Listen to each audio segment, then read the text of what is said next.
Too late. The killer that Colter Shaw had been trying to intercept had gotten here first.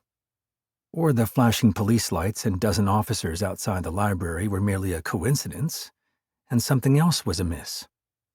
But Shaw did not believe in coincidences. A man of percentages, even without the benefit of all the facts, he assessed it 90% likely that his prey was behind the disturbance. The building he was looking at was the library of the New School for Social Thought in Greenwich Village. The institution was hardly neo-Gothic. It was essentially a bland office building. But the good news, at least, was that the killer had not killed. It seemed instead the break-in was a fact-finding mission, a real-life Wikipedia search to track down the details that would help him in the murder he had planned. Shaw deduced this from the low-key police response, 2 blue and white cars and an unmarked. No ambulances, no SWAT. To make sure, though, he asked a woman officer standing beside one of the patrol cars. "No one hurt, right?" "Move along, sir, now," was the reply, a punctuation-free utterance. Shaw was a civilian, but his work often brought him into contact with LEO, law enforcement officers. They could make his life miserable, or they could help considerably, and so he made sure to minimize the antagonism and make their lives as easy as possible, which could only help his. "I might have some knowledge of what happened." She eyed him up and down.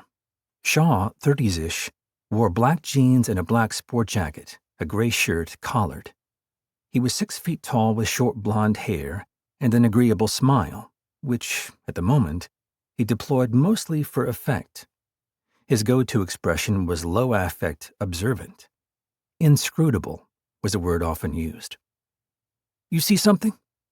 "No, I had an appointment with the librarian about a matter." "A matter?" "That's right," he told S. Lopez, from the name badge. "Can I see some ID?" He took out his driver's license. She looked it over and, without saying a word to him, photographed it and sent it to wherever in the police heavens images of driver's licenses went. Usually at a moment like this, he also handed over his concealed carry license. New York was now a shall-issue state, meaning anyone who met the requirements for carrying a hidden pistol was issued a permit. But those requirements included New York residency and did not allow reciprocity. The carry tickets from other states meant nothing here.